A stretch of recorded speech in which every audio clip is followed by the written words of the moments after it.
A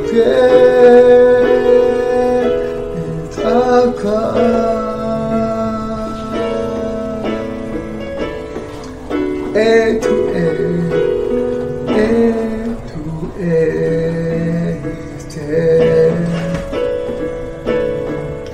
and time is in his hand, beginning and the end, beginning and the end.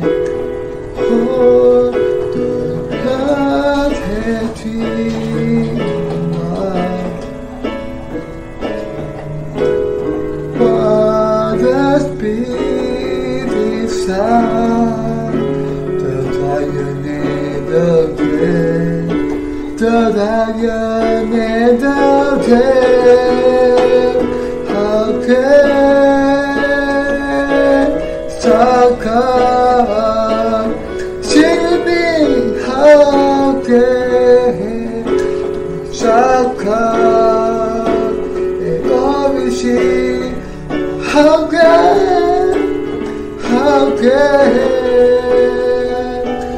Saka, oh, how can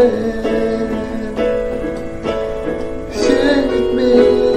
How can Saka, oh, see how can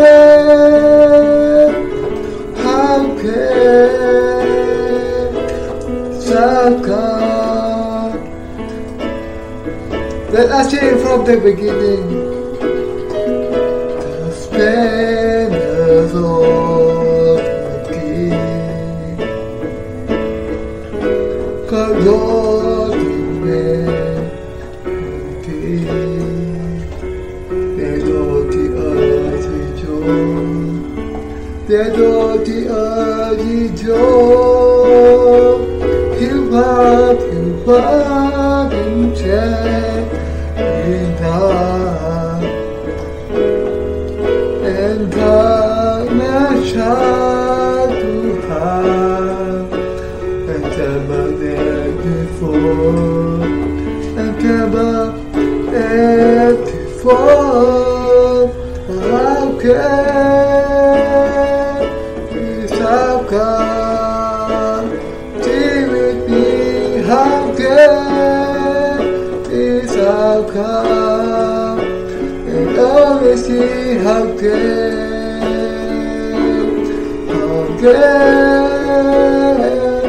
this outcome?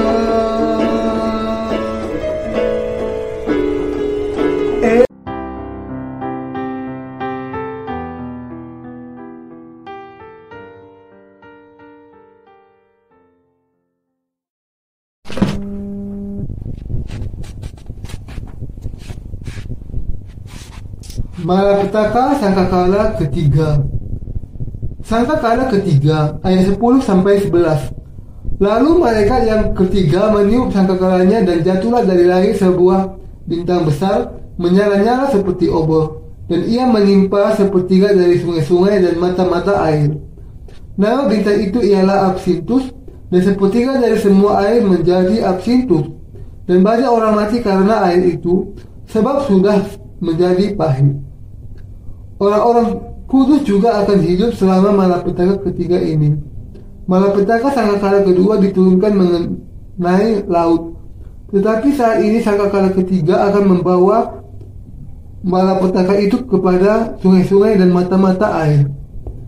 Sebuah bintang besar dan dari langit di sini menunjuk kepada sebuah komet. Sungai-sungai dan mata-mata air yang akan kejatuhan komet itu akan menjadi pahit, karena semuanya akan berubah menjadi Absintus. Di masa dahulu, orang sering menggali Absintus dan menggunakan getahnya untuk tujuan pengobatan yang pahitnya tidak terbayangkan. Alkitab mengatakan bahwa karena Absintus yang pahit itu akan menyebar ke seluruh persediaan air di dunia ini, banyak orang yang kemudian akan mati setelah minum di sana. Karena sepertiga dari air segar di dunia ini berubah menjadi Absintus, Banyak orang yang akan mati karenanya, tetapi Tuhan akan melindungi umatnya melalui malapetaka ini. Penyebab yang paling mungkin atas kematian yang bersifat masal ini adalah karena semacam wabah yang diakibatkan air. Kemungkinan karena semacam perubahan biokimia di dalam air itu yang diakibatkan oleh berjatuhan komet itu. Manusia tidak mati, dengan kata lain, hanya karena air itu berubah menjadi pahit, tetapi karena sesuatu yang lain. Kita tahu dan percaya bahwa semua hal ini adalah benar, dan bahwa semuanya itu tidak akan terhindarkan lagi akan terjadi di masa yang akan datang. Malapetaka sangkakala keempat. Sangkakala keempat ayat 12. Lalu malaikat yang keempat meniup sangkakalanya, dan terpukullah sepertiga dari matahari, dan sepertiga dari bulan, dan sepertiga dari bintang-bintang, sehingga sepertiga daripadanya menjadi gelap, dan sepertiga dari siang hari tidak terang, dan demikian juga malam hari. Jangan lupa bahwa orang-orang kudus masih akan hidup di dunia ini sepanjang malapetaka keempat ini. Kalau sepertiga dari hari tidak ada sinar, itu berarti bahwa terang di hari itu berkurang hanya menjadi sekitar 4 jam dari yang biasanya rata-rata sekitar 7-8 jam. Karena bulan dan bintang-bintang juga akan kehilangan sepertiga terangnya, maka seluruh dunia akan menjadi gelap. Ketika harusnya terjadi siang, tiba-tiba saja kegelapan akan datang. Film pengangkatan mengikuti teori pengangkatan pre-tribulasi, tetapi di sana Anda bisa melihat seluruh dunia berubah menjadi gelap pada saat hari sedang terang, yang menyebabkan semua orang akan berteriak dan menjadi panik. Bayangkan sendiri, seandainya jam menunjukkan pukul 11 pagi dan tiba-tiba saja matahari menjadi gelap dan tidak ada terang lagi. Anda juga akan ditimpa ketakutan seolah-olah Anda baru saja dikunjungi malaikat maut.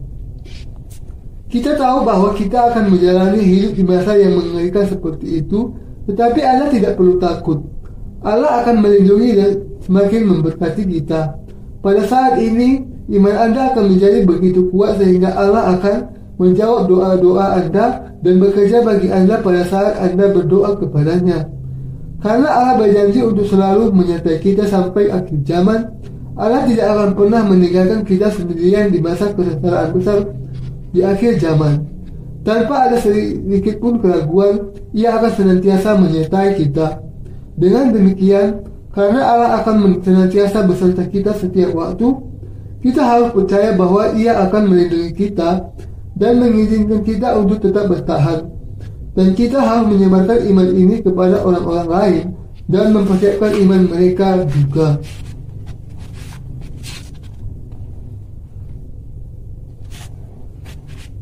Tiga malapetaka yang selanjutnya. Ayat 13 mengatakan, lalu aku mendengar seekor burung nasar terbang di tengah langit dan berkata dengan suara nyaring, celaka, celaka, celakalah mereka yang diam di atas bumi oleh karena bunyi sangkakala ketiga malaikat lain yang masih akan meniup sangkakalanya. Ketika mereka menyerukan celaka sampai 3 kali, akan ada 3 kali lagi malapetaka yang akan terjadi di dunia ini.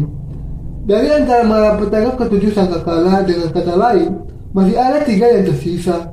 Kita harus menyadari bahwa pada saat sangkakala ketujuh, pengangkatan kita akan menjadi kenyataan.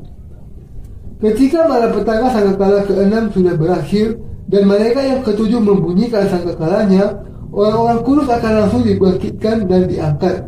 Ketika semua orang kudus diangkat dan bertemu dengan Tuhan di angkasa, malapetaka ketujuh cawan kemudian akan dicurahkan ke dunia ini.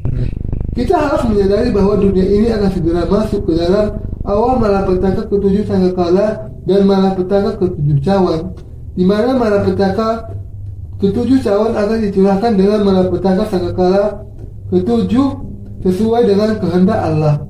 Dan kita harus percaya kepada hal itu dengan sepenuh hati kita, memelihara iman kita sekarang, sehingga iman kita bisa bertumbuh kuat untuk bertahan melalui semua malapetaka itu. Kalau manusia percaya tanpa terlebih dahulu memahami apapun mengenai akhir zaman, mereka akan sangat terkejut ketika kesengsaraan sungguh-sungguh datang, sehingga bisa saja mereka kemudian menjadi orang-orang yang murtad. Dengan demikian, agar kita tetap menang sampai akhirnya, iman kita kepada hal-hal itu haruslah diikuti oleh pemahaman yang akurat tentang akhir zaman. Saat ini, ketika akhir zaman sudah semakin mendekat, kita kemudian tidak boleh mengabaikan gereja atau jatuh dan menjadi terlalu jauh darinya. Segenap hati kita harus dipersatukan di dalam gereja, dan bagaimanapun, kita semua harus percaya kepada firman Allah sebagaimana yang diberitakan kepada kita melalui gereja, saling bergandengan tangan dan hidup oleh iman. Ketika malapetaka itu terjadi, beberapa orang yang belum diselamatkan, bahkan keluarga, saudara atau sahabat Anda sendiri akan datang kepada Anda. Bahkan di masa-masa biasa, ketika ditanya mengenai siapakah keluarga, saudara atau sahabat kita, Tuhan kita mengatakan bahwa mereka yang melakukan kehendak Bapa adalah keluarga, orang tua, dan saudara-saudara kita. Ketika dunia kesengsaraan tiba, orang-orang yang dilahirkan kembali akan semakin menyadari tentang siapakah sebenarnya saudara-saudari dan keluarga mereka. Karena kita memahami dan saling menolong saat ini dengan iman ini, dan karena Allah sudah membebaskan Anda dan saya juga dari semua malapetaka ini, Ia akan menjaga kita, melindungi kita dari malapetaka itu, dan merawat kita di dalam gerejanya sebagai anak-anaknya. Iman ini harus ditanamkan dengan kuat di dalam kita. Mereka yang menjual kita di masa akhir zaman bisa saja justru dari keluarga kita secara daging. Dengan demikian, meskipun mereka adalah keluarga dan saudari kita, kalau mereka tidak dilahirkan kembali dari air dan roh, iman kita harus cukup kuat untuk menganggap mereka sebagai orang-orang asing sejak awalnya. Mereka, dengan kata lain, bisa saja melakukan hal-hal yang jauh lebih buruk lagi kepada kita dibandingkan dengan orang-orang yang sama sekali asing bagi kita. Tidak peduli apakah mereka sebenarnya keluarga kita sendiri secara daging, kalau mereka belum diselamatkan, maka kita harus menyadari bahwa mereka sangat bisa menjadi musuh kita begitu saja. Kita harus membuka hati kita untuk apa yang sering kita dengar dari firman Allah mengenai isu ini dan percaya kepada hal itu sebagai kebenaran. Sama seperti Allah menjadikan Sodom dan Gomora sebagai lautan api dengan menurunkan hujan api dan belerang, Ia juga akan menjatuhkan malapetaka yang sama di akhir zaman kepada orang-orang berdosa. Kebinasaan yang dijatuhkan Allah atas Sodom dan Gomora adalah kenyataan yang dikuatkan dengan bukti-bukti arkeologis. Di zaman ini, banyak dibuat film yang membuat kisah mengenai kebinasaan manusia karena tabrakan antara bumi dengan asteroid.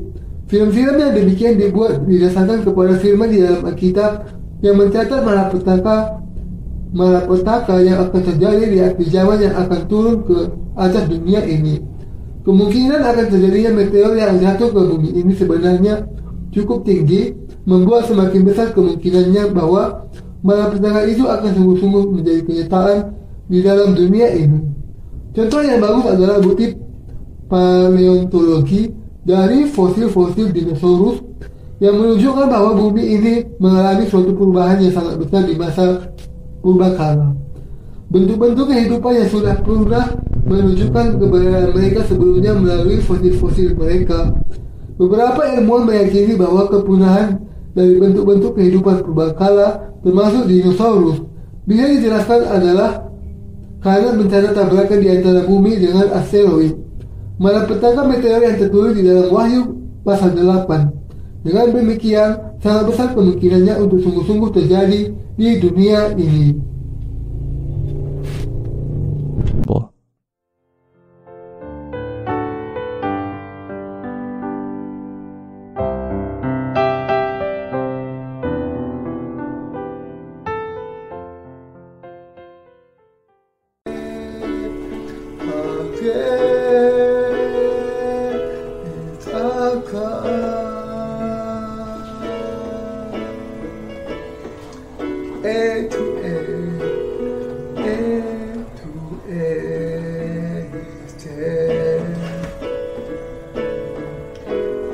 Time is in His hand, beginning and the end, beginning and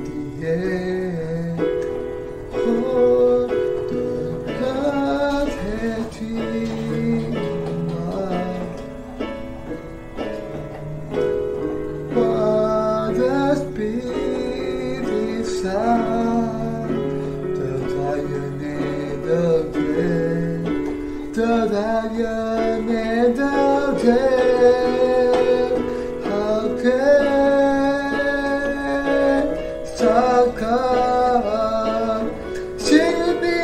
How can Saka and obviously how can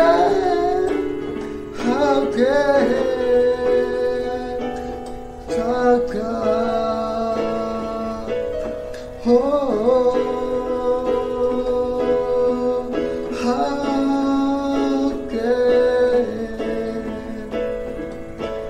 sing with me? How can Saka? Oh, she how can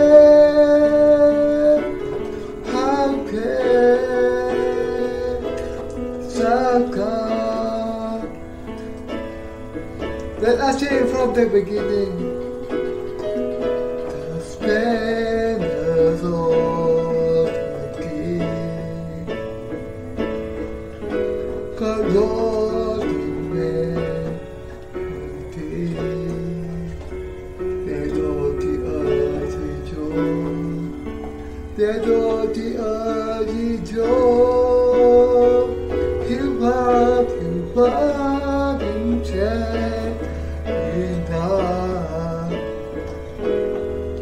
And darkness shall to have, and ever there before, and ever there before. How can Saka be with me? How can Saka? And always see how can